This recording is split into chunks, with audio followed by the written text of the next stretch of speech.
principle is very simple. Iran cannot have a nuclear weapon. If they try to rebuild their nuclear weapon, that causes problems for us. And in fact, we've seen evidence that they have tried to do exactly that. The president has said repeatedly he wants to address that problem diplomatically, but of course the president has other options as well. He is sending two of his best negotiators to Geneva tomorrow in order to continue to try to strike the best deal possible for the American people. Two questions. One, on the 60 days that Governor Walz has to respond, what exactly is the condition that he needs to meet for this funding to be released back to his state? I just wasn't really clear on that. And secondly, on Iran, while you're here, can you explain to the American people why the United States would need to strike Iran to stop them from getting a nuclear weapon if the United States obliterated their enrichment program last summer? Well, I'm not going to make any news on Iran today, Caitlin. I'll let the president make those announcements. As you know, he is sending two of his best negotiators to Geneva tomorrow in order to continue to try to strike the best deal possible for the American people. But the principle is very simple. Iran cannot have a nuclear weapon. If they try to rebuild their nuclear weapon, that causes problems for us. And in fact, we've seen evidence that they have tried to do exactly that. So the president sending those negotiators to try to address that problem, as the president has said repeatedly, he wants to address that problem diplomatically, but of course the president has other options as well. On what we need to see from Governor Walz, I'll say something about that briefly and then turn it over to Dr. Oz. Look, it's actually pretty simple. What we want to see from the governor of Minnesota, from the entire administration there in Minnesota, is some affirmative steps to make sure that the people who are billing us for Medicaid services are actually providing those Medicaid services. The main source of fraud, whether it's a small business or a bigger company, is you have people who are billing the government millions, tens of millions, billions of dollars saying that they're providing a service, but there's no actual confirmation. There's no follow-up to ensure that they're actually providing those services. We want to see that follow-up from Minnesota. Dr. Oz, maybe you can speak to a little bit more about how exactly we want to see that. Let me combine both these questions. So on December the 7th, we sent a letter to Governor Walz asking for a corrective action plan, which is a mechanism for us to extract from the state what they think they can do to fix the problems. The answer we got back at the end of the month, which is what the deadline was inadequate. We alerted them to this. We issued guidance that we were going to defer income based on an audit of last quarter's money. So we actually went dutifully through all of the bills that were sent to us. We found that of these high-risk services, roughly half of them, you really couldn't trust the data we were looking at. It's not that the numbers don't add up. The backup to the numbers is not there. So what do we need to have happen? We need to know that the providers actually are the real providers. Oftentimes, there's no person that you can associate with the treatment itself. We need you, after you adjudicate who these providers are, make sure they're not already in trouble for doing bad stuff, and then evaluate all the current providers to make sure they're supposed to be able to provide these services. And there's a whole slew of tools that we can use, including checking before you pay the bill that the bill is legitimate. That prepayment review is incredibly important. It's cumbersome. It's clunky. We wish we didn't have to do it. But I'm going to highlight something that the Vice President mentioned. These are services that we normally would not pay for. They're services we give to you because your family can't do them for you. If it's a hernia operation, there's a dozen people who have credentials, licensing, we can use a scar. But if your service is transporting you to the doctor's office and you can't tell me who actually drove the car and why they billed so much and did the patient even go to the doctor's office, then we have to do our job, which you would want us to do, which is to ask for some backup, and there wasn't any backup. So to echo, 60 days, that's the deadline. We expect to hear back. We've been following the rules meticulously to do this correctly, which is one of the reasons we're optimistic we'll be effective in Minnesota.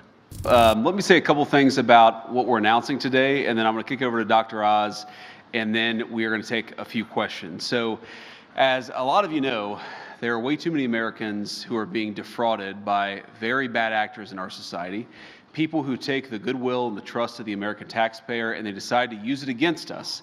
They decide to make themselves rich instead of allowing these programs that are set up to make it easier for people to take care of their families, to make it easier for autistic kids to get the after-school services they need, to make it easier for people to get the health care that they need.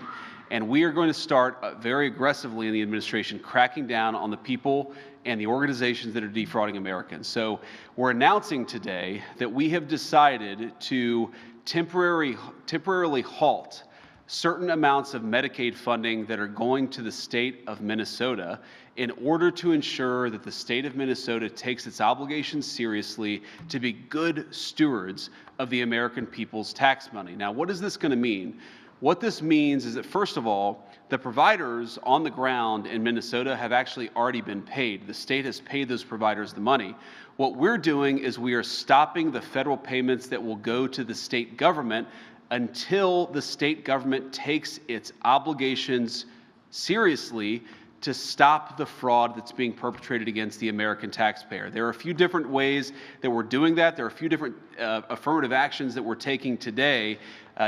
Dr. Oz is going to talk about those, but let me talk a little bit about the spirit of this and why we're doing it.